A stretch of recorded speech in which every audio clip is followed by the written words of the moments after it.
E quanto mais eu aprendia, mais percebia que mentiram para mim.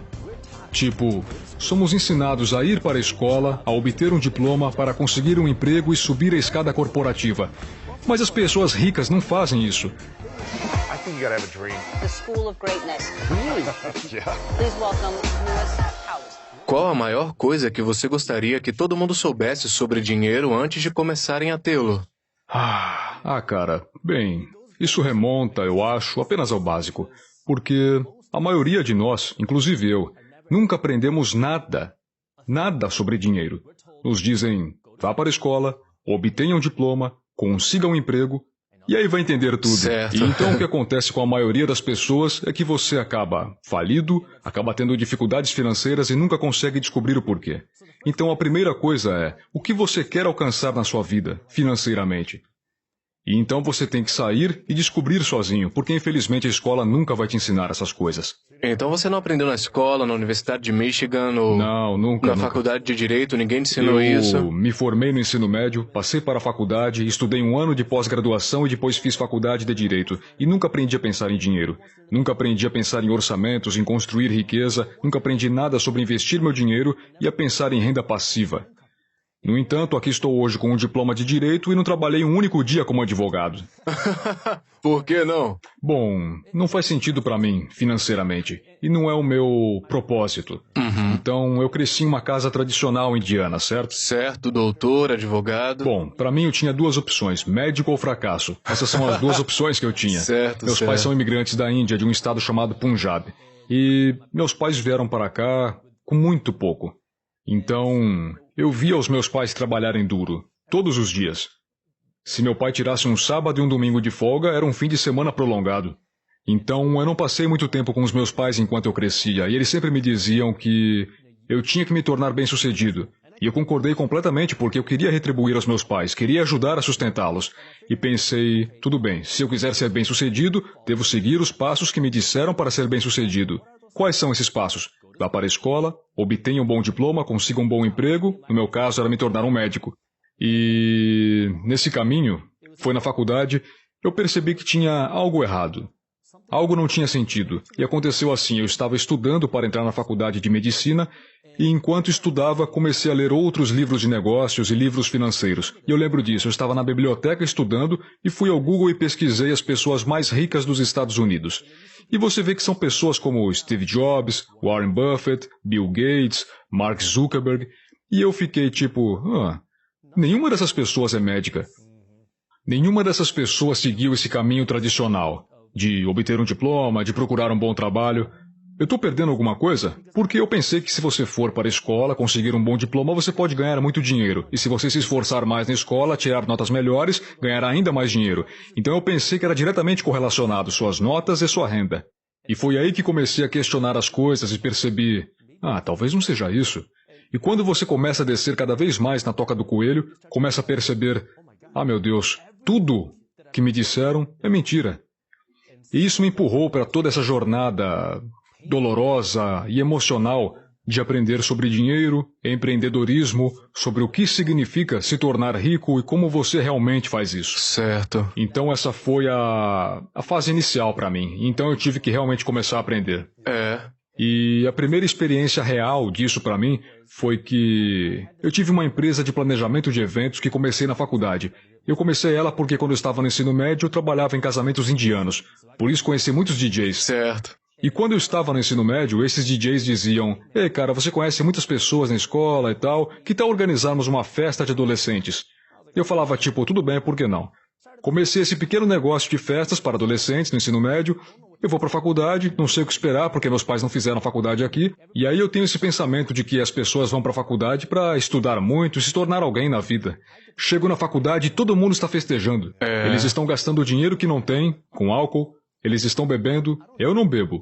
Não fumo. Não gosto dessa cena de festa, mas não tenho o que fazer nas noites de sexta, então eu pensei, espera, por que eu não pego esse negócio de festas que tinha no ensino médio e levo para a faculdade?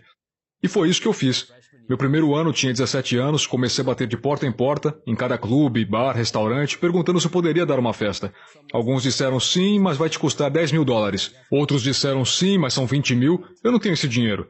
Mas aí um ou dois disseram, você pode fazer aqui, não vamos cobrar um centavo, mas queremos metade do couvert, metade do dinheiro. Eu disse, ok, agora eu estou no negócio. Então eu comecei a ganhar um pouco de dinheiro fazendo isso, e eu tinha algum dinheiro guardado. Então eu começo a ler esses livros de negócios, e todos eles diziam, pessoas ricas investem em imóveis. Eu não sei o que significa isso, eu não conheço nenhum investidor imobiliário, meus pais não são investidores, então eu fiquei tipo, ok, se as pessoas ricas investem em bens imobiliários, eu também deveria.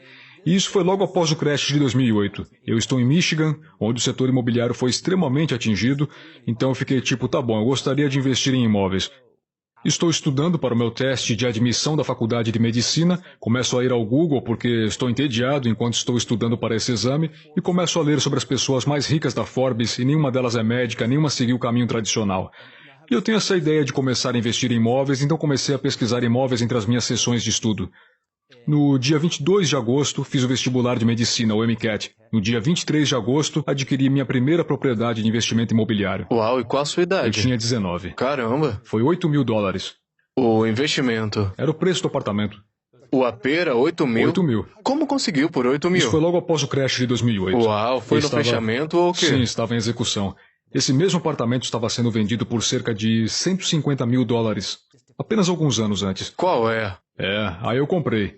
Na verdade, estava à venda por 8.400. Fiz uma oferta de 4 mil e eles desceram para 7 mil. E eu ainda estava tentando abaixar um pouco mais, mas eles disseram que tinha outra oferta na mesa, eu não queria perder, então eu disse, eu te dou 8 mil. Uau. Então eu comprei por 8 mil, coloquei alguns milhares de dólares de trabalho e aluguei por 600 por mês. E agora, de repente, minha mente explodiu, porque eu tinha começado a entender essa ideia do que era empreendedorismo. Eu nunca tinha ouvido esse termo até entrar na faculdade, mas eu estava administrando essa empresa de eventos e estava começando a aprender sobre esta coisa chamada empreendedorismo. E agora eu tenho esse apartamento que me está gerando essa renda quase passiva, digo quase porque estava cometendo muitos erros no começo, mas agora eu penso, uau, essa coisa de investir é muito especial porque eu nunca aprendi sobre isso na escola. Meus professores nunca me ensinaram isso. Mas por que eu estou dando tão duro na escola? Eu quero me tornar um médico para que eu possa finalmente ganhar dinheiro. Agora eu começo a ter, como eu te falei, esse dilema emocional. Por que eu estou me tornando um médico? Ok, eu quero fazer meus pais felizes, confere. Eu quero ser bem-sucedido, confere. Eu realmente quero ser médico? Talvez. Então agora eu começo a questionar as minhas próprias crenças, porque se eu me tornar médico, como eu ganho dinheiro? Tratando as pessoas. Eu tenho essa mente empreendedora, eu quero me tornar bem-sucedido. Como você ganha mais dinheiro? Você trata mais pessoas. Então isso é um dilema porque se eu estou tentando maximizar minha renda como médico, eu tenho que maximizar quantos pacientes eu atendo. Talvez isso signifique que eu não consiga dar o melhor valor a cada paciente individualmente. Mas como ser humano eu quero fornecer o maior valor possível. Então eu começo a enfrentar esse dilema onde talvez eu esteja me tornando médico pelos motivos errados. Interessante. E aí eu vou e conto para os meus pais sobre essa ideia. Eu não quero ser médico. E eles tipo... Absolutamente não. Meu pai ficou bravo. Minha mãe ficou furiosa. Minha mãe levou cerca de 1 ano e meio para acreditar que o seu filho não seria médico. Caramba. E, enfim, o que eu digo aqui na época foi muito difícil.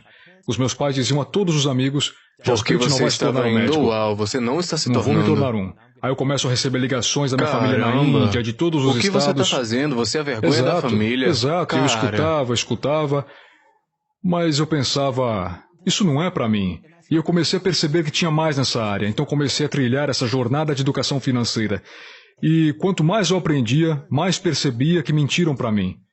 Tipo, somos ensinados a ir para a escola, a obter um diploma para conseguir um emprego e subir a escada corporativa. Mas as pessoas ricas não fazem isso. Elas não trabalham para subir a escada corporativa, elas trabalham para dominá-la.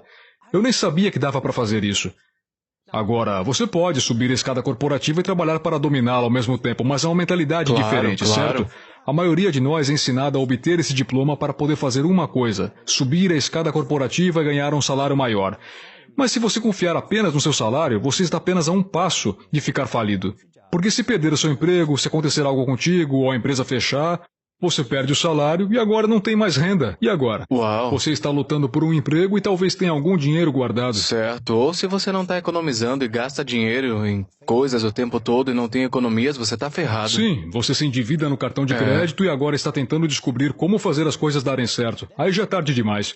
Tem que ser proativo. E agora eu fico tipo, que loucura. Por que nunca me ensinaram isso? Eu nunca fui ensinado sobre riqueza, nunca me ensinaram a investir, nunca fui ensinado sobre este tipo de educação financeira. Mas por que não aprendemos isso?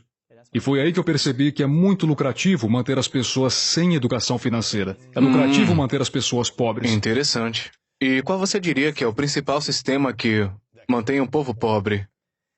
Isso se resume a muitas coisas diferentes. Os bancos lucram quando você não tem educação financeira, porque eles vão mantê-lo economizando dinheiro no banco. Eles vão mantê-lo em dívida de consumo. Se os bancos vivessem de acordo com seus próprios conselhos, que é economizar dinheiro, os bancos estariam perdendo dinheiro. Quando você vai e deposita $1.000 no banco, esse dinheiro que você depositou é um passivo para o banco. Um ativo é algo que coloca dinheiro no seu bolso. Um passivo é algo que tira dinheiro do seu bolso. Então, quando o banco tem seu dinheiro, é uma responsabilidade para eles. Eles querem se livrar dele o mais rápido possível. E a maneira como eles fazem isso é emprestando, porque é um investimento para o banco. Eles não querem guardar dinheiro, mas querem que você guarde o seu. Que você dê a eles a grana. Isso. E que você deixe lá. E deixe lá. E o que está acontecendo com o seu dinheiro enquanto está lá? Está perdendo valor para a inflação a cada dia. A cada dia que você mantém seu dinheiro no banco, você fica mais pobre. A cada dia que passa. Agora é engraçado, eu fiz um vídeo sobre isso em 2016. Foi meu primeiro vídeo a viralizar. Foi chamado de Garantido Ir à Falência se fizer isso. E eu falava de inflação de 2 a 3% para não manter o dinheiro no banco. E aqui estamos... 8,5%. 8,5%. E agora as pessoas começam a perceber que a inflação é um problema real.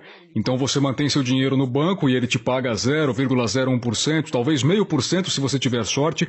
E por outro lado eles emprestam por 5, 6%. E assim o banco não quer manter esse dinheiro na poupança, porque é um passivo para eles.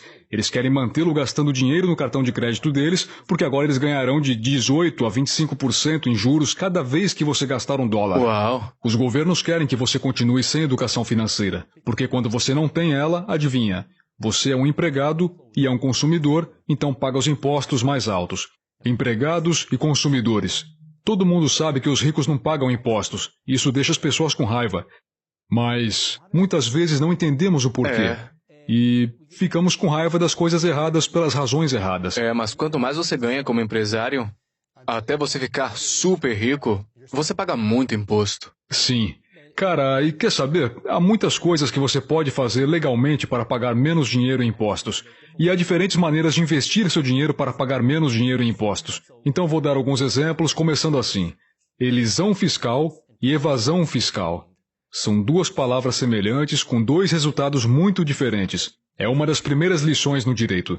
Evasão fiscal é ilegal, você vai para a cadeia. Sim. Elisão fiscal é legal e você é odiado por fazer isso.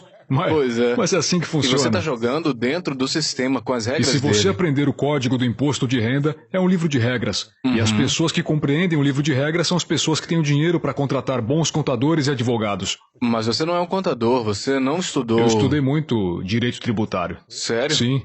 Então, o que acontece é que as pessoas ricas vão entender como isso funciona, vão jogar dentro desse sistema e pagar pouco ou nenhum dinheiro em impostos. Quais são as 3 coisas que pessoas que estão ganhando $500 mil ou mais deveriam estar fazendo agora para evitar impostos agora? Então, vou presumir que você tem algum tipo de renda própria. Você tem um trabalho paralelo ou é dono de uma empresa. Sim. Então, se você ganhar $500 mil, vamos supor que isso seja de lucro, você é tributado sobre a renda. Então, se você tira um salário, você é tributado. Agora a pergunta é, o que é uma dedução fiscal? Ou a melhor pergunta, como você pode fazer alguma dedução fiscal? Porque qualquer coisa pode ser uma dedução fiscal se você souber como torná-la uma dedução. Então essa é a pergunta que você tem que se fazer, porque se você não tem renda, você não tem imposto. Então é isso que as pessoas ricas fazem.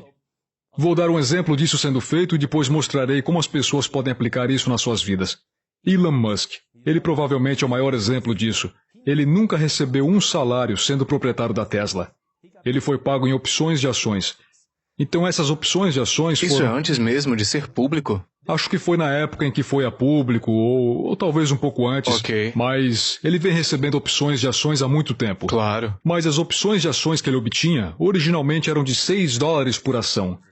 Então, quando a ação subiu para $1.000 por ação, ele recebeu milhões dessas opções de ações. Agora, ele tem, no papel, muito dinheiro. Mas esse dinheiro não está em sua conta bancária. Então o que ele faz é, em vez de vender e ter uma renda, ele vai ao banco e diz: ei, eu tenho essas opções de ações que valem bilhões de dólares. Que tal você me dar um empréstimo a 3, 4, 5% de juros?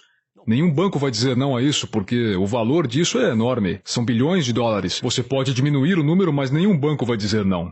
Ele pega o empréstimo, paga 3, 4, 5% de juros, e se a empresa dele crescer, o valor da ação dele aumenta a 6%, e ele só teve lucro com isso. Ele não teve que sacar nenhum dinheiro, nunca teve renda, não paga imposto e agora pode gastar seu dinheiro, viver livre, comprar o que quiser, viver rico e não pagar um centavo de imposto. Então não teve que vender nenhuma ação, porque se tivesse, teria que pagar imposto Certo. caso vendesse.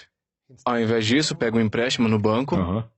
e não tem que pagar imposto por Quando isso. você obtém uma hipoteca para comprar uma casa, é dívida, não é tributável, não é renda. Se você for refinanciar sua casa, não é renda. É dinheiro que você tem no bolso, mas não é renda. Você é tributado sobre a renda. Então, agora seu trabalho como empresário é estratégico. Como você não tem uma renda? Agora você pode dizer, bem, eu preciso de dinheiro para gastar. Claro, claro que sim. Mas como pode usar agora estrategicamente sua renda para pagar seu estilo de vida? Agora, claro que tem que estar dentro das regras, então fale com o consultor fiscal.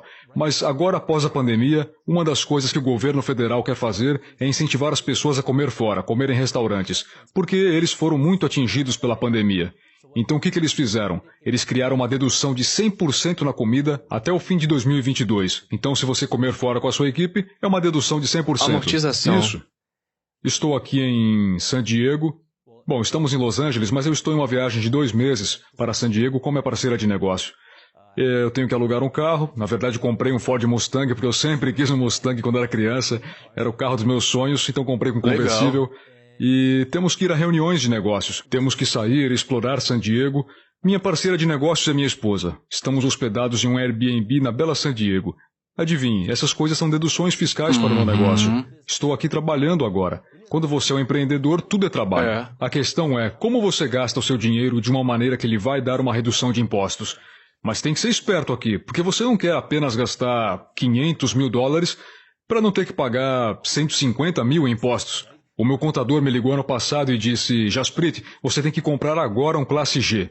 Eu disse, o quê? Eu não quero comprar um Classe G. Por quê? Ele disse, tem uma redução de impostos dizendo que se você comprar um carro pesado, inclusive está acontecendo agora ainda, se você comprar um carro pesado, pode descontar até 100% do valor desse veículo agora mesmo.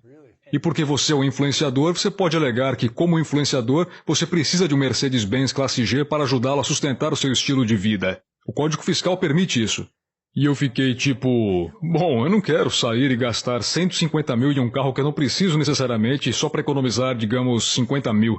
Então você tem que ser esperto e saber o que é certo e o que não é para você, entende? Gastar $1 e economizar 25 Certo. centavos. Então você só precisa conhecer as estratégias certas que podem funcionar para você.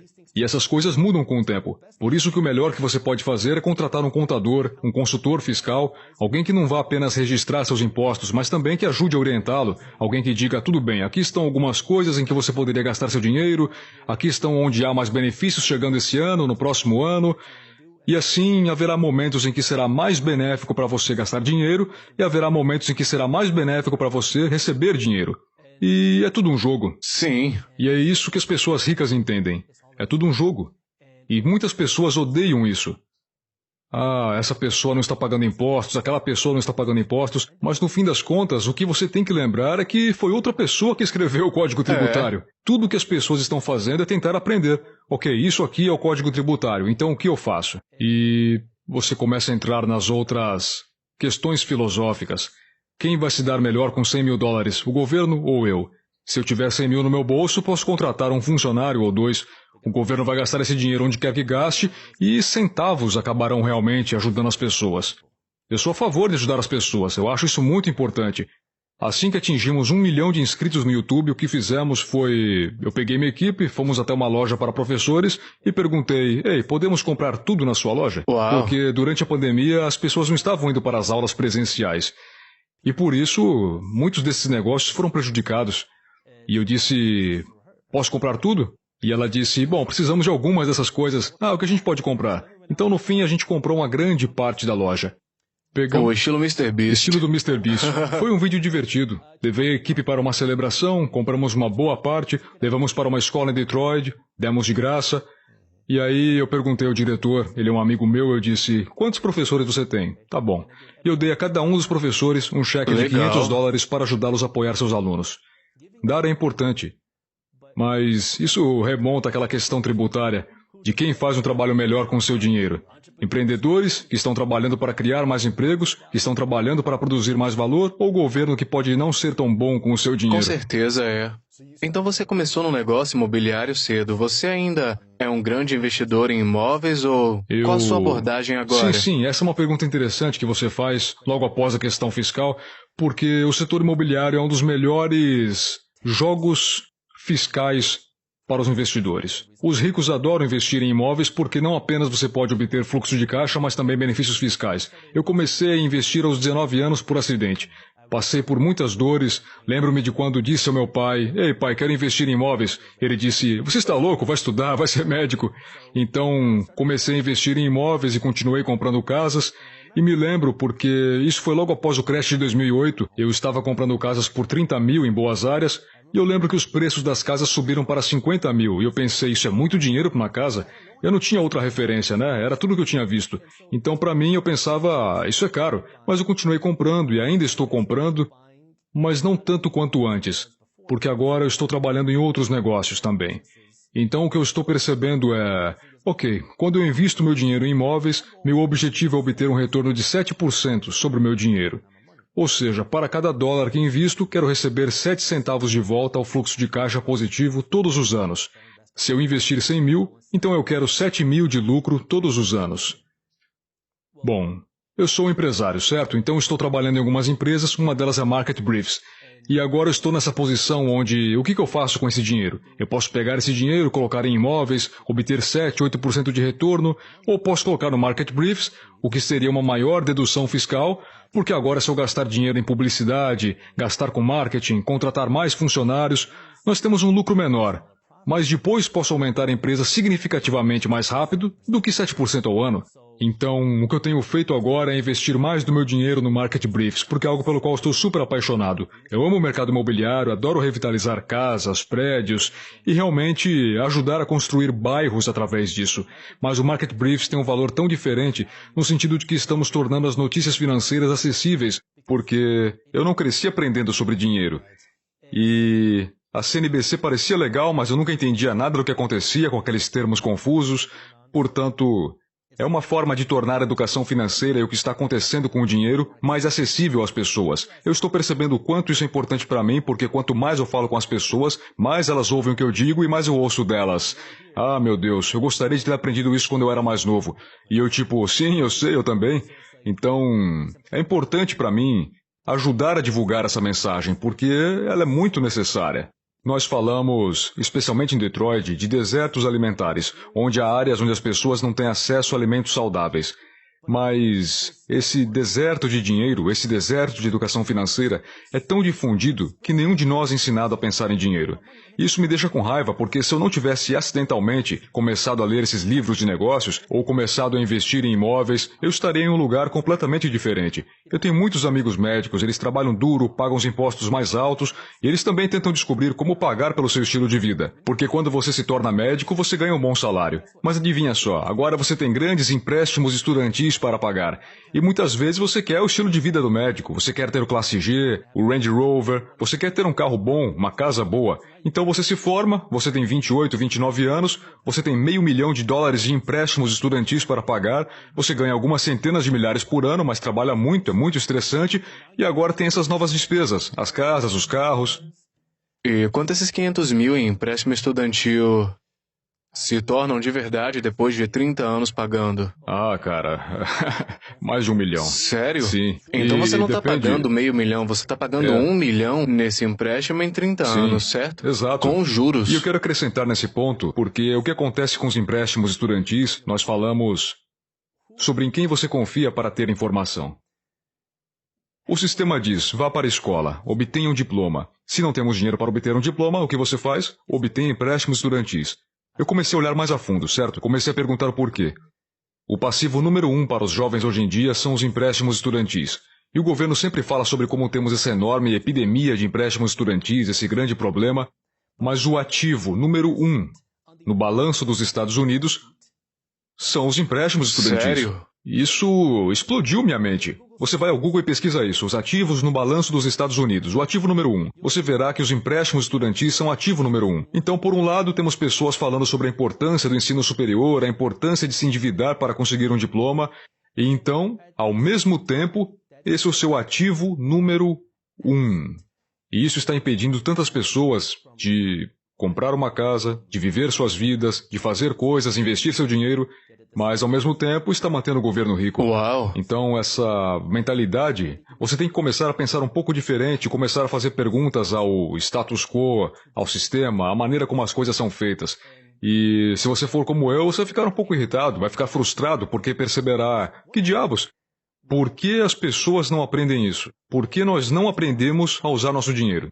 Porque hoje em dia as pessoas estão pagando 50 mil por ano para conseguir um bom diploma universitário, mas ao mesmo tempo o YouTube está descentralizando a educação gratuitamente. E você pode aprender com quem quiser. Se você não gostar do jeito que eu sou, aperta o botão X e vá para outra pessoa, Exatamente. certo? E não custa nenhum centavo. Você pode aprender com qualquer pessoa, pessoas que realmente fazem aquilo que ensinam, e você pode fazer isso do conforto da sua casa. E Jasprit, o seu canal é muito inspirador. Você já entrevistou e também acabou de fazer sua própria pesquisa individual sobre muitos desses diferentes tópicos sobre dinheiro e já falou sobre Bitcoin, cryptocurrency, investimento em ouro e comércio de ações, imóveis, começando o seu próprio negócio e todas essas coisas diferentes. Com toda essa informação que você trouxe para a vida, os erros com dinheiro, sucesso com dinheiro, sabedoria que você aprendeu, que você tentou, coisa que você Sim. não tentou. Se você pudesse compartilhar 5 coisas que gostaria que todo mundo tivesse aprendido quando jovem sobre grana, com toda essa informação, isso Sim. parece um processo esmagador e confuso, especialmente com NFT, criptomoedas e todas essas coisas diferentes. Sim. O que você gostaria que ensinassem a todo mundo dos 10 aos 20 Claro. anos 5 coisas diferentes sobre grana? A primeira coisa seria o que é dinheiro? Porque o dinheiro, como conhecemos, é falso. Nossos dólares são apenas pedaços de papel. Eu cresci pensando que os nossos dólares de papel são o santo graal. Você quer economizar esse dinheiro porque é a coisa mais valiosa que existe. À medida que cresci, comecei a perceber que não é o caso. Nossos dólares de papel são apenas pedaços de papel. É moeda fiduciária, o que significa que é emitida pelo governo. E o valor é garantido pela força do governo. Agora, temos sorte que os Estados Unidos são a superpotência mundial, as forças armadas mais fortes, a economia mais forte do mundo, mas tem altos e baixos. E a inflação é quando o valor de $1 cai. Então, esses dólares que muitos de nós pensamos que conforme a gente acumula eles, a gente fica rico, na verdade, fazendo isso, você se torna pobre. E se torna pobre a cada dia. Então, a primeira coisa que você precisa entender é o que é dinheiro. A segunda coisa que você precisa entender é para que trabalham as pessoas ricas. E a maioria de nós é ensinada a trabalhar para conseguir um emprego e subir a escada corporativa. Mas as pessoas ricas estão fazendo algo totalmente diferente. Elas trabalham para possuir a escada corporativa. Trabalham para algo chamado patrimônio líquido. E essa coisa realmente me surpreendeu, porque as pessoas ricas não estão trabalhando por um salário. Elas estão trabalhando para possuir uma parte da empresa e, dessa forma, obter uma parte dos lucros. Então, a melhor maneira de entender isso é, muitas vezes as pessoas reclamam, quanto dinheiro estou ganhando? Queria ganhar mais. E é aqui que, se você começar a entender o sistema, começará a fazer as perguntas certas. Veja, uma grande empresa, você tem que fazer a pergunta, para quem eles estão trabalhando? Eles estão trabalhando para cuidar de seus funcionários? Para cuidar de seus clientes? Nada disso. Eles estão trabalhando para cuidar de uma pessoa, seus acionistas. É um conceito chamado dever fiduciário. Aprendi isso na faculdade de Direito. Os executivos de uma empresa têm um dever fiduciário.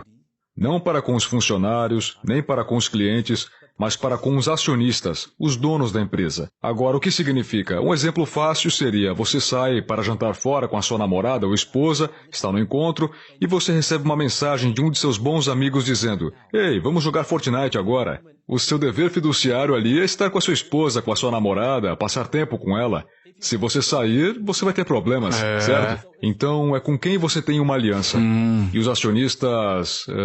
o dever fiduciário dos executivos, do CEO da empresa, é com os acionistas, os donos da empresa. Então, o que eles tentam fazer? Eles tentam trabalhar para aumentar o valor da empresa. Então, quando você começa a entender isso, você percebe por que há essa grande discrepância entre o que as pessoas são pagas e o que elas gostariam de ser pagas. E quando você começar a entender isso, você vai mudar o que faz com o dinheiro delas. E por isso que eu disse agora há pouco que os ricos não estão trabalhando para subir a escada corporativa, mas sim para dominá-la. Então, como você obtém o patrimônio, a propriedade? Você tem que possuir um pedaço da escada corporativa. Então, se você trabalha em uma empresa pública, você pode pegar parte da sua renda e comprar ações da empresa. Talvez eles te paguem com patrimônio líquido, talvez eles te deem algum tipo de participação nos lucros, que é o que fazemos nas minhas empresas, ou se ela não faz nada disso, então você tem que começar a pegar esse dinheiro e investi-lo em um lugar onde você está obtendo patrimônio líquido. Talvez sejam ações, talvez sejam imóveis, existem vários investimentos diferentes, mas você tem que trabalhar para obter esse capital. E a terceira coisa é que você tem que pensar grande. Eu cresci pensando que alguém que se parece comigo, alguém que é moreno, alguém que usa um turbante, alguém que não tenha pais investidores, empreendedores, seria capaz de fazer isso. Porque você pensa que alguém como eu não pode fazer isso. Meus pais também me disseram que eu não poderia fazer isso. Eu não conhecia ninguém fazendo isso. Enfim, mas é você que tem que dar o primeiro passo. E uma vez que você deu o primeiro passo, você aprende e já vê o segundo passo. Então você dá o segundo passo e pensa, eu posso começar um investimento de $100 aqui, não precisa de centenas de milhares ou milhões de dólares. Comece com 100. Os aplicativos da internet tornaram isso muito mais acessível. Tudo é possível. Se você mora nos Estados Unidos, você fala inglês, você basicamente já tem mais oportunidades do que qualquer um no mundo. As pessoas literalmente arriscam suas vidas. Arriscam suas vidas para vir a este país, porque aqui há oportunidades. Então, se você está aqui e consegue entender o que eu e você estamos dizendo, e tem tecnologia para isso, você é abençoado. Agora, o que você faz com isso, certo? Você tem que começar a aprender, tem que começar a fazer, e então a próxima coisa que você tem que fazer... Número 4. É que você tem que entender o conceito de dívida, porque vivemos nessa cultura de consumo. E é interessante que nós queremos viver essa vida de ostentação, certo? Quero mostrar no Instagram, quero mostrar meu carro novo, minha nova bolsa Chanel, Gucci. E ficamos presos onde eu preciso viver um certo estilo de vida em que as pessoas podem pensar que eu sou rico. Mas o que você está fazendo agora é viver falido. Deixando todo mundo rico, então as pessoas pensam que você é rico. Você é rico em produtos, você tem um monte de coisas legais, mas você está quebrado. E assim você vive esse estilo de vida. Você é a razão pela qual a Gucci, a Louis Vuitton, a Chanel estão ganhando tanto dinheiro, mas mantendo você sem dinheiro. A pessoa mais rica do mundo, às vezes ele é o segundo, às vezes é o terceiro, é o CEO da Louis Vuitton. Sério? Sim, Bernard Arnault. E por quê? Como ele chegou lá? Porque todo mundo quer parecer rico. Todo mundo quer a Louis Vuitton. E eu vi isso durante a pandemia. Principalmente em 2021, estávamos em recessão, mas os produtos de venda de luxo estavam batendo novos recordes. Sério? Bateram recorde em 2021. E por quê? O governo pagou o auxílio, as pessoas tinham dinheiro, e algumas pessoas usaram esse dinheiro para economizar, para pagar dívidas, investiram esse dinheiro, mas uma grande parte delas levou esse dinheiro para lugares como Gucci e Louis Vuitton. Elas foram e gastaram. E você acharia que a economia como está? Bem, as pessoas estão perdendo seus empregos e há uma incerteza financeira sobre o futuro. Você acha que as pessoas vão economizar e não ficar gastando dinheiro com produtos de luxo, especialmente quando você não pode sair para ostentar? Você só pode fazer pelas agora mídias você não sociais, precisa na mais sua sair de casa, basta fazer isso nas redes sociais. Então, se a pessoa não tem o dinheiro para fazer isso, ela vai e se endivida para comprar.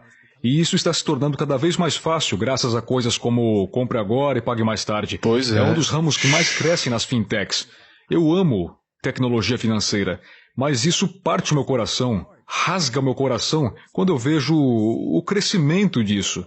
Compre agora, pague depois, porque o que significa? Eu posso sair e comprar o que eu quiser, não pagar hoje, pagar em 3 meses... E então, se eu não fizer isso, serei acertado na cara com 25% de juros. E se você tem 18 anos, ou digamos 21, eu te dou $6.500. Você nunca investiu um centavo, mas investiu esses 6.500 e poderia obter um retorno de 18% sobre ele. E você se aposenta com 65 anos, olha para essa carteira de investimentos, você teria mais de 11 milhões de dólares. Uau! Agora todo mundo assistindo se pergunta, onde que eu consigo 18% de lucro? Exatamente. Mas a sua operadora de cartões de crédito faz isso todos os dias. 6.500 é o que a família americana média tem em dívida de cartão de crédito agora. E você está se virando para pagar a essas empresas 18, 20, 25% ao ano. E elas estão ficando ricas, não você. Então o que está acontecendo? Você se endivida para comprar passivos, que são coisas que depreciam seu dinheiro. E então você paga juros em cima disso, o que deixa todo mundo rico, e não sobra dinheiro para você e você não fica rico. E você tem que sair dessa mentalidade. Então, o que é que a gente precisa saber sobre dívida? Como é que as pessoas podem se sentir à vontade para entender sobre dívida, Claro. seja usando da maneira correta e eliminando as dívidas que não ajudam a pessoa em nada no Sim, crescimento? então, a primeira coisa é, nunca financie nada que não vai te pagar, ok? Me dá um exemplo. Gucci, as férias, seu carro. Pare de financiar coisas que não estão te pagando. E as pessoas ficam chateadas quando eu falo do carro porque elas dizem, espera, como que eu vou pagar um carro sem o pagamento do carro? Não compre um carro de 100 Não mil se compre o você não carro, tiver é. dinheiro no banco para isso, ou até mais. Compre um carro Exato. usado por 6 mil. Exato. Compre um carro usado, em bom estado de funcionamento, com dirija dinheiro. por 10 anos. Exato. A primeira vez que ganhei $1 milhão em um ano, meu carro custava $500. Cara. Os meus funcionários tinham carros melhores que eu. Eu tive um carro de 4 mil nos primeiros 5 anos morando aqui em Los Angeles. Um carro de 4 mil usado e de 97. É ótimo. Carro usado 97 quando fabricaram e era legal. Sim. Era confortável e me levava de A a B. Sim, Não quebrava.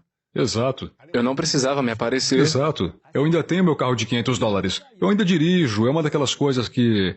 Porque eu caí nessa armadilha, onde a primeira vez que comecei a ganhar dinheiro, na minha cultura, os carros são uma grande coisa, certo? A cultura Punjabi. Então as pessoas realmente querem investir em seus carros, querem parecer legais. Então eu tinha uns 16, 17 anos, comecei a ganhar um pouco de dinheiro com as minhas atividades paralelas. A primeira coisa que eu fiz foi colocar novas calotas no carro. Depois coloquei cores diferentes. E aí eu já comecei a você planejar que meteu depois eu paredão. ia... Eu tinha 2 alto-falantes de 12 polegadas no meu porta-malas, certo? Coloquei a pintura, coloquei novo sistema de som Luzes lá. ao redor, brilhava no Sim. escuro. Eu tinha um Toyota, certo? Então logo em seguida o que eu fiz foi ligar pro meu primo e dizer, adivinha só, eu tenho 3 mil no banco e estou prestes a colocar as portas do Lamborghini no meu Toyota. Você é louco, E cara. ele disse, Jasprit, você é louco, não faça isso. Então ele ficou no telefone comigo por 20 minutos, me convencendo a não fazer aquilo. E eu não fiz aquilo. Felizmente eu não fiz. Mas é para onde meu dinheiro ia. Eu parecia legal, meu carro era legal. Eu tinha $1.000 no banco, saí e comprei um relógio de $1.000. Eu tinha 18 anos, certo? E como eu estava naquela área de entretenimento, eu tinha que parecer legal, né? E então comecei a ler todos esses livros sobre dinheiro e minha mentalidade começou a mudar. De repente eu fui de uma polaridade extrema até a polaridade oposta. Não queria gastar um centavo. Em Em nada. qualquer coisa. A não ser que me traga grana. Exato.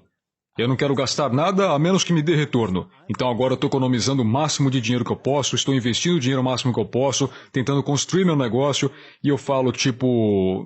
E eu estou ficando quase sem os meus sapatos, eles têm buracos, eu coloco pedaços de fita adesiva, embrulho, eu estou indo para a escola, eu tenho propriedades de aluguel, mas meus sapatos estão colados com fita adesiva. E é como se eu percebesse que eu não vou cometer os mesmos erros novamente. E você tem que sair dessa mentalidade. A primeira vez que eu ganhei 100 mil por ano, eu estava na escola. E eu estava morando em um apartamento pagando $400 por mês, incluindo minha água, a minha luz, minha TV a cabo, meu gás, minha internet, tudo. Uau. E o motivo era porque eu não tinha um quarto. Eu dormia no chão da sala. Eu tinha um colchãozinho, puxava ele para a sala de estar, colocava, ia dormir à noite, acordava, dobrava os lençóis, guardava, arrastava o colchão de volta para o corredor, porque eu percebi qual era o poder de juntar o seu dinheiro. Eu percebi o poder de colocar o dinheiro nos bens certos. Eu pensei, esse é o momento de construir.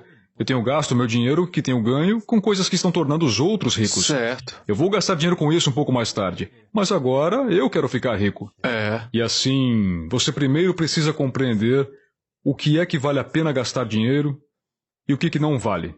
E então, se você tem essa dívida, você tem que criar uma estratégia para pagar o mais rápido possível. A primeira coisa que você pode fazer se tiver muitas dívidas de cartão de crédito é ligar para as empresas. Veja se elas estão dispostas a lhe dar um valor menor, se estão dispostas a trabalhar com você. Diga, eu tenho uma dívida de $10.000, eu nunca vou pagar isso. Não vai acontecer. Que tal você trabalhar comigo e me dar 5.000 e eu te dou um jeito de pagar isso? E aí começa a colaborar. Depois disso, você pode considerar transferir parte desse dinheiro para um cartão com 0% de taxa, se tiver 12 a 18 meses para fazer, e aí agressivamente... Você tem que fazer isso de forma inteligente, porque se você vai continuar fazendo as mesmas coisas que você fazia antes, não faça. Mas você tem que começar a pagar agressivamente. Você para de gastar dinheiro, todo o dinheiro a mais que entrar, você não muda seu estilo de vida, você mantém ele ou fica até menor, e pega todo esse dinheiro extra e utiliza ele para pagar sua dívida. Dessa forma, agora você pode começar a construir, certo? Você tem que solidificar essa fundação, começar a trabalhar para crescer, mas tem que ser agressivo. Existe um momento em que as pessoas devem se endividar do jeito certo. Temos Sim. aí o cartão de crédito, empréstimo estudantil, você sabe, comprar um carro e se endividar com Claro. isso. Essas coisas que eu entendo que não vão ajudar a construir um futuro Sim. financeiro. Quando é o momento certo, ou existe um momento certo para tirar o dinheiro e gastar os juros desse dinheiro? Depende, né? Se é algo que vai te dar renda e você consegue administrar a dívida, então sim, mas não é para todos. Certo. Algumas pessoas não têm em si a capacidade de gerir a dívida, ou a capacidade de gerenciar investimentos, ou mesmo de administrar o negócio.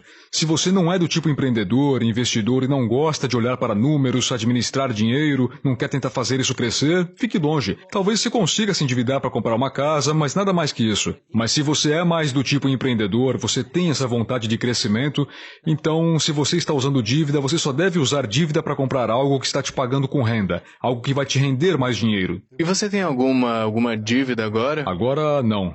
Eu tenho pessoas me pagando empréstimos, mas pessoalmente não tenho nenhuma dívida no momento. E eu meio que passei por essa fase onde eu tive todos esses imóveis, mas não tenho nenhuma dívida com isso. E a razão é porque eu estou esperando a oportunidade certa. E eu vou ter mais dívidas. Sério? Sim, eu estou apenas esperando a oportunidade certa, porque todos estão quitados. Você pagou Todos todos os eles e imóveis. quantos você tem? Algumas dúzias. Uma boa quantidade, mas agora eu estou esperando a oportunidade certa. E tá tudo pago? Tudo pago. Então agora é só grana entrando. E dinheiro entrando. E para as dívidas... Você ainda tem aquele de esse é um que está 6 alugado mil, por 850 por mês. aquele de 8 É mil. aquele de 8.000. Isso tá trazendo 800 por mês agora. 850 por mês. Limpo e livre, Sim, simplesmente. você só paga as suas despesas, seus É. impostos de propriedade, seu seguro, sua manutenção, as taxas de administração, mas no momento não tem nenhuma dívida sobre E isso. por quanto você podia vender agora? Provavelmente 100, 120 mil, eu não sei exatamente, mas algo não nessa tá ruim, média. não. Sim, é uma loucura, porque quando eu compro um imóvel, eu nunca olho para quanto eu posso vender esse imóvel. Eu estou procurando uma coisa, fluxo de caixa. Fluxo de caixa. E esse é um grande erro que leva as pessoas a muitos problemas no setor imobiliário. Porque quando você começa a comprar um imóvel esperando vendê-lo por um preço mais alto no futuro e as coisas não saem como planejado, e aí? Você tá Tá ferrado. ferrado. Então, para mim, eu olho uma coisa, fluxo de caixa e se eu vou conseguir ver mais crescimento nessa área. Eu vejo para onde as empresas estão indo, para onde o dinheiro está indo, e é ali que eu quero investir, porque eu sei que se os preços dos imóveis subirem, essa é a cereja do bolo. E se os preços caírem, sem problemas, eu ainda tenho meu aluguel e ele cobre os meus custos. E qual o seu plano agora com as dezenas de unidades? Você tá esperando uma oportunidade grande ou qual o seu Então, plano? sim, pode ser qualquer coisa, algo maior no setor imobiliário, mas novamente, meu foco agora não está no setor imobiliário como antes. Alguns anos atrás eu investia pesado lá, fazia tudo o que podia e havia mais oportunidades. Comprei um imóvel em 2021, mas não comprei nada ainda em 2022. O meu foco agora é construir o meu negócio, porque eu vejo uma oportunidade maior para mim do que no setor imobiliário. Ainda estou envolvido no setor imobiliário, mas não daquele jeito que eu estava há alguns anos Porque atrás. você pode ganhar mais com o seu negócio, você dedica mais atenção, energia, dinheiro para construir o time, os recursos, Exato. tecnologias e essas coisas. E é mais divertido porque é muito mais ativo para mim. Então, quando isso ficar maior, eu voltarei para o setor imobiliário. Mas agora, nos últimos anos, eu tenho me afastado lentamente do setor imobiliário, pois posso fazer mais a transição para o negócio porque é mais divertido para mim. Ok, entender a dívida foi o quarto. Qual a quinta coisa que você gostaria que aprendessem com 10 e 20 anos sobre dinheiro. Você tem que estar disposto a cometer erros, correr riscos e começar. E esse é difícil e parece simples, mas muitas pessoas que eu conheço, muitas pessoas, estão tão hesitantes em fazer o primeiro investimento porque e se eu fizer algo de errado, e se eu cometer um erro, e se meu investimento for por água abaixo, e então a coisa Aconteceu simples... comigo muitas vezes. Sim, mas você aprende toda vez, né? É o preço a ser pago, é o preço. E você tem que estar disposto a experimentar as coisas, porque se você não fizer isso, vai ficar preso no e se? E se eu perder dinheiro? E se não der certo? Mas e se der certo? E se você aprender? Eu cometi muitos erros. Fiz um vídeo no meu canal do YouTube onde passei pelo meu pior negócio imobiliário de todos os tempos. Foi a terceira propriedade que eu comprei. Era uma casa em Detroit e eu cometi todos os erros possíveis. Eu estava na faculdade ainda, né? Então não sabia muito bem o que estava acontecendo no setor imobiliário. Então, comprei a propriedade e eu comprei porque o meu empreiteiro da época me disse que poderíamos ganhar muito dinheiro com esse negócio, poderíamos alugá-lo, poderíamos melhorar para revender. E ele disse, nem se preocupe em fazer uma inspeção na casa. Agora, quando eu compro um imóvel, a primeira coisa que eu faço é uma inspeção do imóvel, onde alguém analisa o lugar, certifica-se, um terceiro, né? Uma pessoa independente. E eles me dizem se tem alguma coisa errada no imóvel, na fundação, no encanamento, qualquer coisa, para eu saber onde estou me metendo. E então ele me disse, não faça isso, não se preocupe, eu já passei por isso. Ele é um empreiteiro, então eu imaginei que ele sabia do que estava falando. Ah, você só tem que gastar $5.500 e eu me certificarei que tudo esteja certo. Uau. Então eu disse, está bem, vamos fazer isso. Então eu comprei a casa, eu dei a ele um cheque para metade, talvez 2.500, alguma coisa assim, 3.000. E uma semana se passa, nada acontece. Passam 2 semanas, nada. E aí eu liguei para ele e disse, e aí cara, o que está acontecendo? Eu achei que ficaria pronto em 2 semanas, mas você nem trouxe os materiais ainda. E aí eu começo a ver que tem alguma coisa acontecendo, alguma coisa errada. E agora mais 2 semanas se passam, ele leva alguns materiais para lá, começa a pintar uma parede e pronto. Então eu estou ficando chateado, porque agora todo dia que essa propriedade não está alugada, eu estou perdendo dinheiro. Grana. E nada sendo feito ainda, mais 2 semanas se passam, eu falei, ok. O que está acontecendo? Temos que cuidar disso porque agora já estamos com 6 semanas de negócio. Você não fez nada, você continua me adiando, você pegou meu dinheiro e nada aconteceu. E... para encurtar a história, ele fugiu. Ele estava com problemas financeiros, por isso que ele queria tanto que eu fechasse o negócio, porque ele precisava do dinheiro, e aí ele se foi. E eu tinha uma outra propriedade em que alguém estava trabalhando, um gerente, e ele estava com uns problemas, estava causando problemas na minha propriedade. Então eu pensei, ele está causando problema lá, que tal ele vir trabalhar nessa propriedade? E se ele precisar de uma casa, ele pode morar nessa, de graça. Consertar. Isso. É. E então ele disse, tá bem. E eu pensei, tudo bem, agora eu encontrei um bom negócio aqui. Eu tenho alguém que vai consertar isso, ele vai morar lá, cuidar disso, vai me custar menos dinheiro. E agora ele está morando nessa propriedade e ele fala tipo, que tal você simplesmente abrir uma conta no Home Depot e eu vou lá e compro as coisas para poder cuidar da casa. E eu disse, está bem. Então eu vou e abro essa conta, ele começa a comprar materiais, não para trabalhar na minha casa, mas na casa dos outros. Oh, meu Deus. E aí eu falo tipo, cara, você está gastando meu dinheiro para trabalhar nas propriedades de outras pessoas para que você possa ter lucros duplos, você não começou nenhum trabalho na minha casa, você não paga aluguel, você tem um cachorro que você não cuida e está fazendo cocô em todos os lugares da casa e nada está sendo resolvido. E agora, como que eu faço para tirar alguém dessa casa? Eu tenho que expulsá-lo da minha própria casa. E aí entramos em todas essas questões legais de como tirar essa pessoa de casa. Enfim, nós tiramos ele de casa, levei meses para tirá-lo. A propriedade agora está destruída, tem excremento, literalmente excremento por toda a casa. Ele danificou o local, não cuidou dele, e agora é como se tivéssemos que começar tudo do negativo para consertar essa propriedade. Então agora vamos começar a corrigi-la, eu tenho um empreiteiro licenciado e segurado, foram meses de negócio, e ele quer, não sei, muito mais dinheiro, pelo menos 10 mil, se não mais, para começar as reformas. E começamos a cavar fundo, e começamos a ver problema após problema após problema, então agora cada custo continua somando. E agora a casa está pronta finalmente, eu penso, tudo bem. E todo mundo me disse, Jasprit, não licencie essa casa com a cidade de Detroit para alugar, porque ninguém faz isso. Isso é novamente após o crash de 2008. Detroit passou por sua falência, estavam tendo seus próprios problemas, mas eu gosto de jogar dentro das regras, então eu disse, eu vou conseguir uma licença para alugar. Quando você obtém uma licença, eles vão enviar seus próprios inspetores na propriedade, eles vão inspecioná-la e certificar-se de que está tudo bem.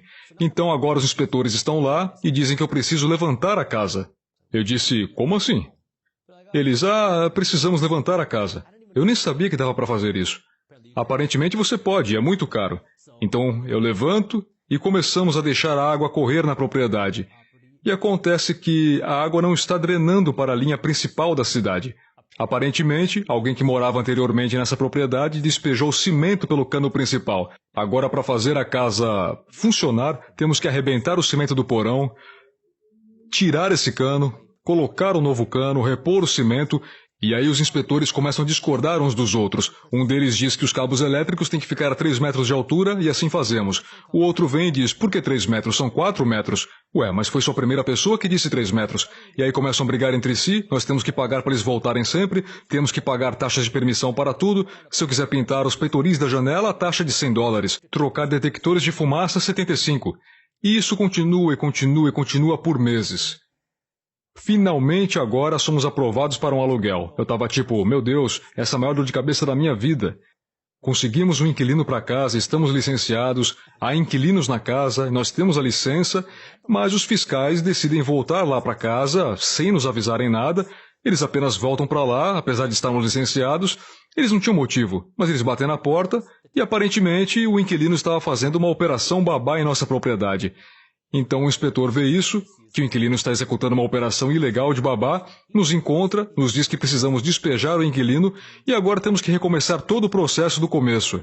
Aí depois desse ponto eu só disse, quer saber? Vem dessa casa, porque é uma dor de cabeça. E foi o único negócio que eu perdi dinheiro, mas aprendi muito. Eu paguei o preço. Então você tem que estar disposto a aprender, estar disposto a cometer erros e aí estar disposto a crescer a partir deles. Ir em frente e manter-se disposto. Porque eu ficava dizendo a mim mesmo... Existem muitos investidores imobiliários com milhares de unidades. Não tem como eles lidarem com essas situações sem uma equipe. Eu tenho que descobrir como fazer isso. Então esse era o caminho pelo qual eu tinha que passar. Eu também não creio que as pessoas entendem que investir pode parecer um esporte de contato completo. Parece que você leva um soco no estômago, um soco na cara, na costela, várias e várias vezes, é o que parece, como você fez em um ano com aquele imóvel. E se fosse seu primeiro imóvel, o que é que você faria? Tipo, dane-se esse mercado, eu nunca mais vou investir aqui, eu perdi minha grana. Eu vou voltar a fazer algo que é seguro e tranquilo, que não vai me dar um murro na boca todas as vezes como multa, taxa, penalidade ou o que quer que seja. Eu quero que as pessoas entendam que isso é uma coisa arriscada. Com certeza. Eu perdi muita grana, ganhei muita grana, perdi muita grana. Nunca é legal perder grana. Nunca. É uma carga emocional, psicologicamente pode mexer com você se você não tiver mentalmente e espiritualmente preparado para entender, tipo, ok, não é tão bom ir de milhares de dólares para zero. Como algumas pessoas fizeram no mercado de ações ou em algo no passado, ou em imóveis, o que quer que seja, ou as criptos subindo e depois caindo. Tem que ter muito psicológico para os altos e baixos, tem que estar preparado. Então, como você lida psicologicamente, mentalmente e emocionalmente para se preparar para grandes mudanças quando você vê, tipo, meu dinheiro acabou de subir 10 vezes em 3 meses, ou negativos, centenas de milhares, ou até mesmo milhões? O que é que você faz para se preparar espiritualmente e Eu psicologicamente? estou feliz que você tenha mencionado isso, porque uma das coisas que eu digo é que a psicologia do investimento é tão, se não mais importante do que os verdadeiros meios reais de investir. E isso é especialmente verdade quando se trata de algo como o mercado de ações. No setor imobiliário é difícil, mas a diferença entre imóveis e o mercado de ações é que se você comprar, digamos, uma casa de $200 mil, ela não chegará a zero na próxima semana, mês ou nunca, porque você tem alguma terra, você tem propriedade física. No mercado de ações isso pode acontecer, então tem Você algumas... investe em ações também? Eu invisto meu dinheiro em 5 lugares: imóveis, ações, startups, criptomoedas e ouro físico. Então, Nessa ordem decrescente de valor do mais alto para o mais baixo? eu diria que sim. E se você quiser colocar o meu negócio lá, seria o número 1. Startups em primeiro, seu negócio é startup, sim, certo? Mas eu também invisto em outras startups. Mas eu diria que nessa ordem, sim. Mas no mercado de ações, particularmente, é um investimento líquido. Então você pode comprar facilmente, pode vender facilmente, e é isso que se torna um grande jogo psicológico, porque todos os dias as pessoas estão assistindo a esse tic-tac. Ganhei dinheiro, perdi dinheiro, O que a Tesla está fazendo hoje? Está em alta de $2, está em queda de $4. Isso pode realmente esgotar você. Eu acho que a maioria das pessoas que começam a investir seu dinheiro são sugadas para essa corrida de ratos. Eu fui. Porque quando eu comecei a investir o meu dinheiro no mercado de ações, eu pensei, uau, isso é divertido, é emocionante, meu Deus, torna-se como uma droga, você fica viciado. Eu acordava toda manhã e dizia, eu quero ser um day trader. E assim, tirei um verão de quando estava na faculdade e foi tudo que eu fiz. Eu acordava antes do mercado, lia esses gráficos de ações, negociava esses tostões e alguns dias eu ganhava $1.000, outros eu perdia $1.000 e no fim do verão eu acho que eu não ganhei nenhum dinheiro. Você perdeu seu Passei tempo. todo o meu tempo e percebi, isso não é para mim. Eu fiquei tão viciado nisso que tudo que eu fazia era ver os números subirem, descerem, os símbolos do tic-tac. Então a primeira coisa é que você tem que entender que a sua psicologia é importante. O que eu faço é entender que eu não sou um comerciante. Eu não negocio, não busco retorno imediato em nenhum dos meus investimentos. Você investe eu invisto a longo prazo. Então, o que isso quer dizer? Eu tenho duas estratégias na hora de investir meu dinheiro. Uma estratégia ativa e uma passiva. Vou começar com a passiva porque é mais fácil de entender. Todos os meses, eu invisto passivamente o meu dinheiro em ações, em ouro físico e criptomoeda. E isso significa que é automático, é consistente e acontece o tempo todo. Você faz indexação de fundos de Com ações? ações, faço ETFs de baixo custo. E tenho também ETFs que me dão exposição ao SP500. Esse é o seu valor. SP500 são as 500 maiores empresas do mercado de ações. Então esse é o jogo do valor seguro. Tenho alguns ETFs que me dão exposição a inovação, startups, crescimento, porque eu gosto desse espaço. Muito mais arriscado, mas você pode ver mais vantagens potenciais. E tenho também ETFs que me dão exposição a mercados emergentes. São países do exterior, países como China, Índia, Coreia, Brasil, países que estão surgindo para dar alguma diversificação. Não apenas em empresas, mas também em dólares, certo? Diversificando fora do dólar. Então isso me dá essa proteção. Então toda semana tenho dinheiro que sai da minha conta e é investido nesses diferentes ETFs. Não importa se o mercado está em alta ou em baixa, toda semana isso acontece. O ouro físico, todo mês. Eu uso um aplicativo para isso. Existem muitos aplicativos que fazem isso. O dinheiro é retirado da conta e compra ouro físico. Sério? Aí as pessoas dizem, por que ouro? Para mim, é dinheiro real. É outra maneira de economizar dinheiro de verdade. Porque agora, se eu tenho 50 mil em dinheiro, prefiro guardar e enterrar esses 50 mil em dinheiro do meu quintal ou enterrar 50 mil em ouro do meu quintal? Prefiro enterrar o ouro, porque eu sei que 50 mil em dinheiro certamente perderão valor todos os dias. O ouro é uma reserva de valor, porque leva tempo, esforço e trabalho para minerar ouro físico. E esse esforço de tempo e trabalho é representado através da peça de ouro física. Então, é por isso que eu a possuo. Não é uma grande parte do meu portfólio, mas é seguro, é assim que eu vejo. É uma proteção, caso tudo dê errado, que eu tenha algum ouro físico. Então eu tenho isso. E aí eu tenho as minhas criptomoedas. Agora eu estou principalmente no Bitcoin. Eu tenho alguns Ethereum, algumas outras moedas, mas principalmente Bitcoin. E todos os dias eu compro um pouco de criptomoeda. De novo, eu sei que é volátil, eu sei que pode ter grandes oscilações para cima e para baixo, não me importo. Estou comprando todos os dias. Então essa é a minha estratégia passiva. Não importa o que aconteça no mercado, eu vou continuar comprando, não importa o que aconteça. Então minha estratégia ativa agora é onde eu faço mais análise fundamental, onde eu entendo onde eu estou realmente investindo meu dinheiro. Portanto, isso requer muito mais tempo e esforço da minha parte. Então, do lado imobiliário, estou procurando negócios que paguem 7% de retorno em cima do dinheiro. E então vou analisar os números, procurar propriedades, percorrer muitos negócios e quando encontrar algo vou comprar. No mercado de ações é bem semelhante. Procuro empresas nas quais acredito serem boas fundamentalmente. Significa olhar para os números, certo? Como ficam as receitas, elas têm crescido, quão rápido estão crescendo, 10, 20% ao ano? E os lucros? Mas também você tem que olhar um pouco mais fundo do que apenas os lucros, porque você quer ver o que acontece com as despesas. Eles estão investindo? Suas despesas estão subindo porque o custo do negócio está se tornando mais caro ou porque eles estão investindo mais na empresa? Então você tem que fazer um pouco de investigação. E depois em startups, obviamente eu invisto em minhas próprias empresas, mas também invisto em startups. Eu amo empreendedorismo. Eu sou um grande fã de empreendedores.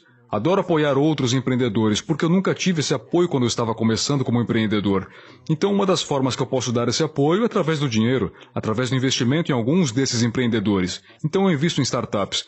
Quarto, criptomoeda.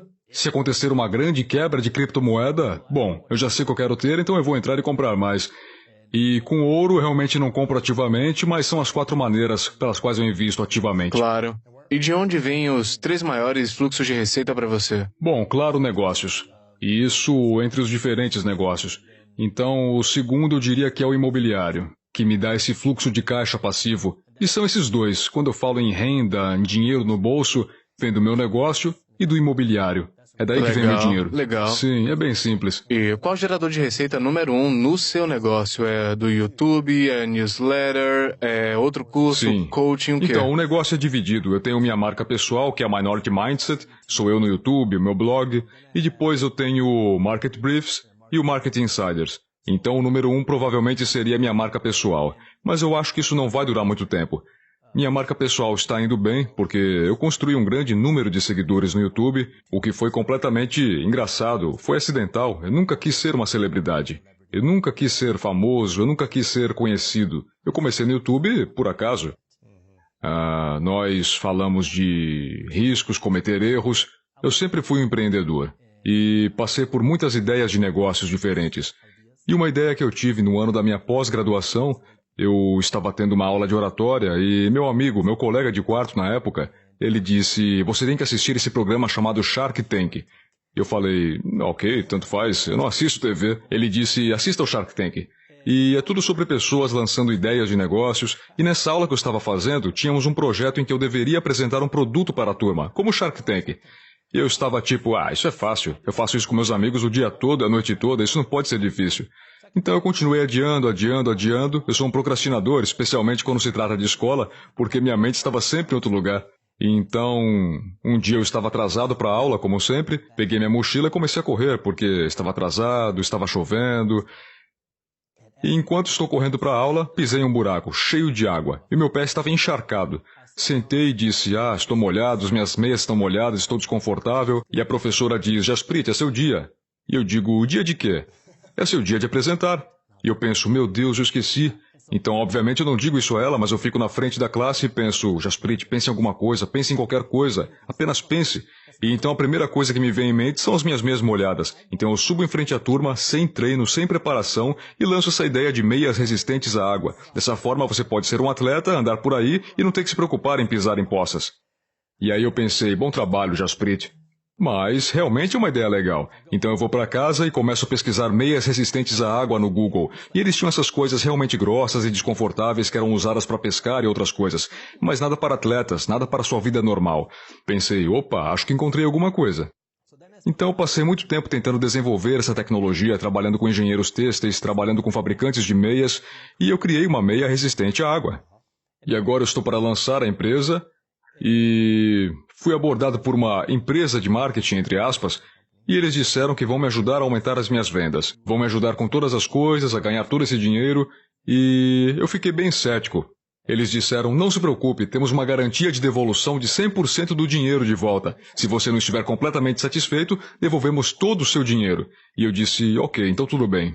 Aí eu paguei eles, eram alguns milhares, acho que 3.500, que é muito dinheiro, e no dia seguinte, depois de dar o dinheiro, eu tive um mau pressentimento no estômago. Eu pensei, eu sou um profissional de marketing, eu gosto da maneira como eu posso promover os meus produtos. Tinha alguma coisa errada. Então eu ligo para o cara e digo, ei cara, eu sei que não começamos ainda. Olha, eu queria ter o meu dinheiro de volta. Eu quero terminar isso em termos amigáveis, antes que vocês gastem algum dinheiro. Vamos acabar com isso. Ele disse, sem problema. Me coloca em espera. Eu estava na academia na hora, então eu fiquei muito frustrado porque estava entre as séries e ele me colocou em espera por muito tempo.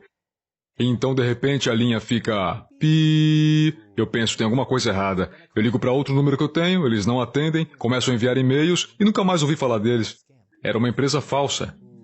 Então, lancei a empresa, tivemos um lançamento incrível. Não me lembro exatamente, mas nos primeiros 30 dias fizemos, acho que entre 17 e 20 mil dólares em vendas, logo de cara. E eu tinha tipo esse incômodo, eu pensava, isso não é legal. Ninguém me apoiou como empresário, ninguém queria que eu fizesse isso, especialmente quando se tratava do negócio de meias. Havia tantas piadas jogadas em mim, porque era como, você desistiu de medicina para vender meias. E eu estava tão frustrado com isso, e eu fiquei tipo, as pessoas não veem o que eu vejo, elas não têm a minha visão. Eu quero fazer algo para ajudar outras pessoas como eu. Então eu coloquei esse curso na Udemy, $7, sobre como lançar um negócio sem se ferrar. Eu realmente não me importava em ganhar dinheiro, só queria ajudar as pessoas porque estava com muita raiva. E as pessoas adoraram. Elas disseram, cara, por favor, cria uma página de mídia social no Instagram. E eu fiz isso com o pseudônimo Minority Mindset. A ideia toda era pensar diferente da maioria das pessoas, porque é isso que eu sempre fazia. Do ponto em que eu comecei a dar festas em vez de ir a festas, até comprar imóveis enquanto todos estavam gastando dinheiro que não tinham na faculdade, até agora começar esta empresa, eu pensava, eu tenho essa coisa, essa mentalidade de minoria. E aí eu criei uma página no Instagram, postava as mesmas coisas aqui e ali, como coisas que eu gostaria de ter aprendido, conhecido, sobre como começar um negócio, como investir o dinheiro, coisas que eu gostaria que alguém tivesse me ensinado. E todos diziam, Jasprit, eu gosto disso, você pode fazer um conteúdo longo, criar um blog? E eu pensei, bom, o inglês é minha segunda língua, você não vai gostar da minha escrita, então não vou começar um blog. Mas eu posso falar, então eu posso criar um canal do YouTube. Então eu comecei esse canal no YouTube, Minority Mindset, e lentamente e organicamente ele começou a crescer. E eu não comecei ele com a intenção de ganhar dinheiro. E é engraçado, eu digo isso para as pessoas hoje e elas dizem, não pode ser verdade, você já tinha alguma ideia de ganhar dinheiro. E eu realmente não tinha, eu estava gravando os vídeos do meu telefone, então não tive despesas, gastei acho que $30 num tripé, e foi isso, eu não tinha equipamento sofisticado, não tinha luzes, e então, acho que estávamos perto dos 10 mil inscritos. Meu amigo veio e me perguntou, ei, quanto você está ganhando com Minority Mindset? Ué, não estou ganhando nada. Ele disse, dos seus anúncios do YouTube. E eu, como assim? E ele disse, você sabe que você pode ter anúncios no seu canal do YouTube, né? E eu disse, eu não tenho ideia do que você está falando. Então ele entra comigo no meu canal, entra nas configurações e eu pensei, cara... É só clicar num botão. Ative sua monetização. Eu disse, eu nem sabia que dava para fazer isso. Isso foi antes que houvesse requisitos. Qualquer um poderia monetizar qualquer vídeo, não importa quantos inscritos ou quantos vídeos você tivesse.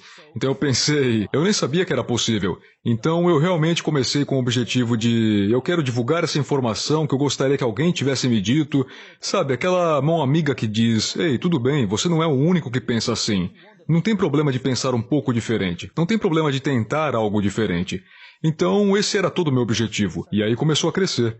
Então, se tornou uma coisa cada vez maior. E quando tinha mais ou menos 500 mil ou 600 mil assinantes, eu pensei, espera, eu posso transformar isso em um negócio. Certo. Então eu passei por isso como eu sou um empresário, eu estava tipo, ok, Minority Mindset, vou transformar isso em um negócio. E aí eu comecei esses outros produtos sob o Minority Mindset. Comecei esse boletim informativo, essas outras coisas educacionais, e começou a ficar muito confuso para mim, porque eu pensei tipo, o que é Minority Mindset? Eu andava na rua e as pessoas vinham e diziam, cara, você é o Minority Mindset, você salvou a minha vida, me ajudou a sair das dívidas. E isso me fez sentir muito bem, eu não podia acreditar que as pessoas sabiam quem eu era. Lembro-me de uma vez que eu estava com meu pai, estávamos no Arizona, e estávamos comendo açaí na tigela, que é delicioso por sinal. E estávamos na fila e esse cara me viu entrar na loja. Ele estava de bicicleta, ele atravessou a rua correndo para falar comigo e disse, Jasprit, Minority Mindset, é você? Eu disse, sim, e meu pai ali. E ele simplesmente coloca os braços em volta de mim, me abraça e diz, cara, você mudou minha vida, me ajudou tanto. E eu pensava, meu Deus, não acredito. E meu pai me olhou e disse, ué, as pessoas te assistem? Você não é médico, mas ok. Sim, então essa foi a percepção de que as pessoas estavam realmente prestando atenção. Claro que você sabe, você vê os comentários, os inscritos... Até conhecer pessoalmente você não sabe. Exato, e essa... É um sentimento louco. E aí, especialmente essa vez, só porque realmente eu vi o meu pai ali se iluminar, e ele ficou chocado, e... Aí eu vi que podia fazer algo com isso. Então eu estava criando esses produtos, mas estava confuso porque o que é Minority Mindset? É uma empresa? Sou eu? E como empresário eu pensei, eu vou construir uma empresa, vou transformar em algo...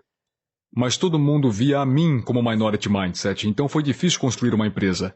Então, em 2021, em dezembro, decidi fazer uma viagem de reflexão. Nunca tinha feito isso antes, recomendo a todos que façam. Fui para Boca Raton, Flórida, e fiquei lá por cerca de uma semana. E me separei da tecnologia, das pessoas, tudo. Eu morava em um apartamento muito pequeno, bem pequeno, e tudo que eu tinha era uma bicicleta e meu bloco de notas.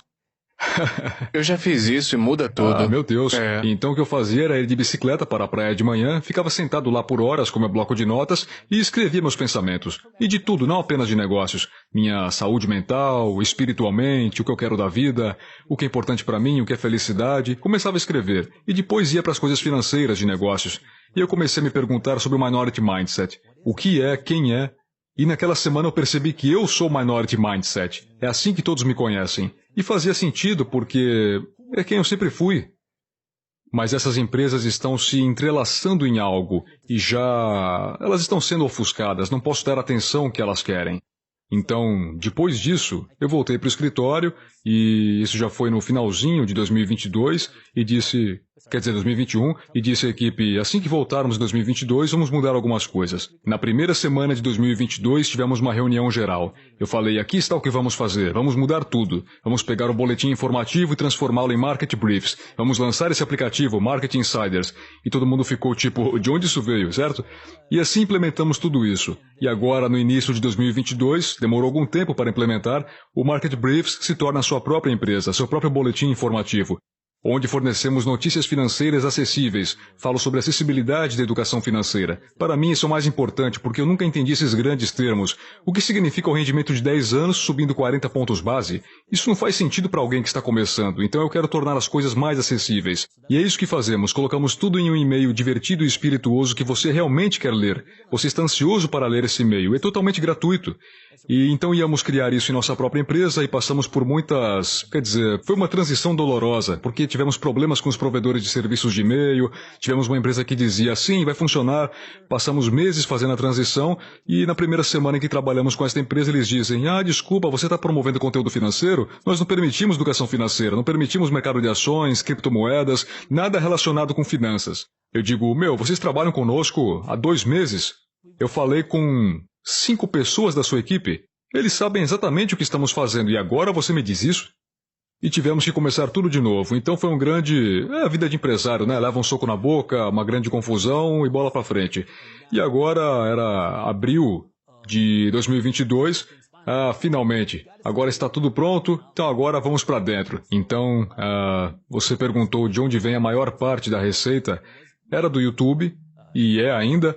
Mas não vai demorar muito porque falei sobre como o YouTube financiou o meu negócio. Eu pego a receita do YouTube e invisto tudo nas minhas empresas, porque eu realmente quero transformar o Market Briefs em algo grande, porque é necessário. É tão importante porque se você é um investidor, você precisa saber o que está acontecendo e quer estar ciente do que está acontecendo.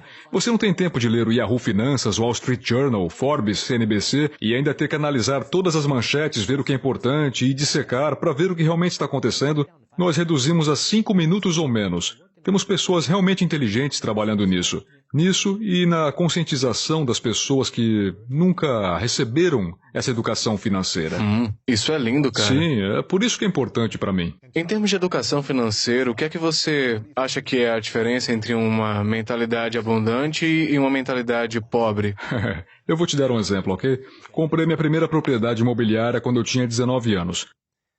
Logo em seguida eu pensei, eu quero poder ver meus próprios negócios, porque tem que usar um agente imobiliário para isso. Então, quando eu tinha 20 anos, eu consegui a minha licença de corretor de imóveis. Estou na faculdade, então agora começo a ajudar as pessoas a comprar e vender suas casas. E tinha um casal com quem trabalhei, eles estavam procurando por uma casa de 400 a 500 mil dólares. E então eu ajudei eles durante meses a ir de propriedade para propriedade, e eles eram muito exigentes. Então foram meses só passando por isso.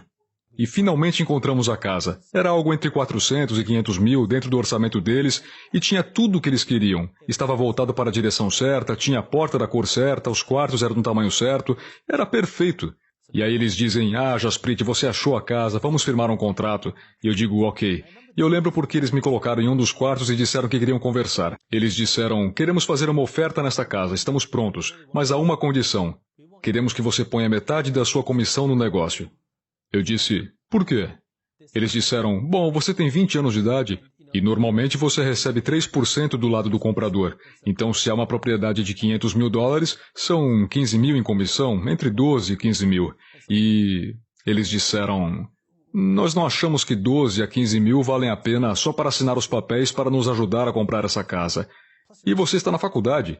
E eu pensei, tá. E eu sou cabeça dura, ainda mais com 20 anos de idade. Eu pensei, tá. E eles disseram, sim, pensamos que se pusermos apenas 6 mil no negócio, vamos seguir em frente e comprar.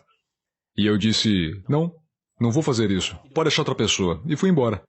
E um mês depois, Eles não tinham conseguido a casa porque não tinham conseguido a papelada a tempo. Eles me ligam de volta, a esposa me ligou e disse, Jasprit, não deu certo, mas achamos uma outra casa, você poderia nos mostrar? E eu, não. Então, isso é uma mentalidade limitante. A primeira coisa é, você está olhando para o que a outra pessoa está fazendo, em vez de olhar para o que você poderia conseguir. Você está contando o dinheiro de outra pessoa, em vez de ver o que você mesmo pode fazer. Então você pula sobre dólares para pegar centavos. Certo. E essa é a primeira ideia, que você está muito preocupado com aquilo que está ao seu redor, mas devia focar mais em si. Que valor você recebe? A segunda parte disso é uma mentalidade de crescimento. Então eu falo sobre viver abaixo de suas posses, o que é importante principalmente quando você está nas fases iniciais de tentar construir sua riqueza, certo? Poupar, investir. Eu e você fomos extremos nisso, como se cada centavo que tivéssemos tivesse que ser investido, tivesse que dar retorno, porque era a nossa hora de crescer, né? Mas você não precisa ser tão extremo. Digamos que você está poupando 25% da renda. Então se você ganha 40 mil por ano, são 10 mil destinados à poupança e aos seus investimentos. Agora, o que acontece com a maioria das pessoas é que elas dizem... Ok, eu estou ciente de tudo isso, de educação financeira, de investimentos, eu quero ser mais agressivo, eu quero fazer mais isso. Como eu posso fazer mais? Bom, é quando você está tentando espremer mais centavos da sua torta. Você tenta ir de poupar e investir de 25% para 30% e 35%, mas tem um bolo limitado, certo? Então o que você deveria fazer é pensar, ok, eu ganho 40 mil, economizo 25%, talvez possa economizar mais se for aquele estilo extremo que nós conversamos, né, que seria o nosso estilo.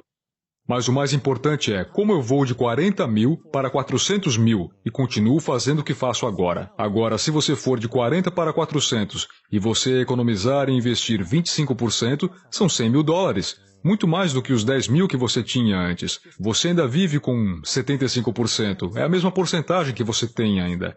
Essa é a mentalidade de crescimento, é pensar maior. Mas aí todo mundo vai dizer, como que eu vou de 40 para 400? Bom, o primeiro passo é entender que é possível.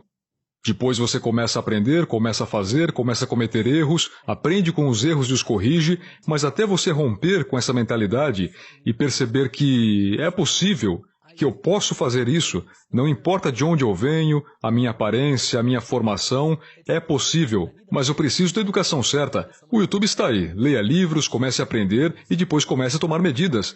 Não vai acontecer da noite para o dia, mas você tem que começar a tomar as medidas para isso. Então trata-se de construir essa mentalidade de crescimento sabendo que tem algo que você pode fazer. Eu amo isso, cara. Muita informação boa.